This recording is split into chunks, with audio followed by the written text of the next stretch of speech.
როგორც ამ ისტორიაში, ანუ კაბ იბნ მალიკის ისტორიაში და ასევე აიშას თემაზე როცა დააბრალის აიშა ვითომ რომ რუშობა ჩაიდინა, სანამ ალლაჰმა გამოაგზავნა აიათი და გაამართლა აიშა რადიალლაჰუ ანჰა. და მე შევადღე ძმებო რომ ყოველთვის როცა ხალხი არის, ანუ რაც უფრო ადამიანი უფრო სუფთა, მით უფრო ხალხი ამ ხალხს ლანძღავს. ან ცუდად ლაპარაკობს ამ ხალხზე. როგორც არის ხალხი, ვინც ლანძღავს მარიამს ალიჰისალამ, იესოს დედას ალიჰისალათუ ვასალამ, ასევე არის ხალხი, ვინც ლანძღავს აიშას რადიალლაჰუ ანჰა, როგორც რავაფიდა და ასე შემდეგ. ალლაჰმა მაგას გაუკეთოს რაც ეღირსებათ მაგას. ამინ. ყოველთვის მართალ ხალხს ლანძღავენ ყველაზე მეტად და ყველაზე მეტად ლანძღავდნენ შუმავალ მუჰამედ სალალლაჰუ ალაიჰი ვასალამ. ასაც ადრე ასევე დღეს. მაგიტომ ჩემო ძმაო, შენ თუ შენი რელიგიის გამო ვიღაცა შეგლანძღა, ნუ გიკვირს.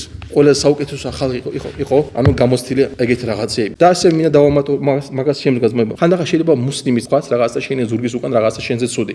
არ დაგავიწეს რომ ახსასულ დღეს ეგ შენ დაგიბრუნდება როგორც ხეირი. ერთ-ერთი სალაფებისგან დამავისდა მისი სახელი, როცა მაგასთან მივიდნენ და უთხრეს მაგას რომ ერთი ვიღაც ადამიანი შენ ზურგის უკან შენზე ლაპარაკობს, მისცა რაღაცა იმ ადამიანს ეს რაღაცა აიღო და გადაეცი მაგას როგორც საჩუქარიო. რატო? იმიტომ რატო აძლევ ამ საჩუქარს ანუ იმ ადამიანს შენზე ცუდ ლაპარაკობს? იმიტომ რომ თავის კაი საქმეს მემაძლევს. საჩუქარს მაძლევს. აი ჩემი საჩუქარი მაგისთვისო. ასევე შეხები იძახიან რომ ხანდახან შეიძლება ადამიანი ანუ ადამიანი ბევრს ვერ მახულობ. ან შეიძლება ადამიანს მშობლები არ აყავს და ანუ დუნიაში კარგად ვერ მოეპყრო მშობლებს, იმიტომ არ აყავს მშობლები. ასასო დღეს ნახავს რომ მის ჯიბეში ანუ კაი საქმეების ასე თქვათ საქმეებში არის რა მარხვა, მშობლებთან კარგი ურთიერთობა. საიდან ადამიანი კითხავს? იმის გამო რომ ადამიანი ვინც კარგად ეპყრობოდა თავის მშობლებს მუსლიმი, თუ ლაპარაკობდა სხვა მუსლიმზე ცუდად, ის მუსლიმი მაგ კაი საქმეს წაართვეს მაგას. მაგიტომ შუმამა სალალლაჰუ ალაიჰი ვასალამ თქვა ძმებო რომ ყველაზე ბანკროტი ადამიანი ახსასულ დღეს ვინ არის?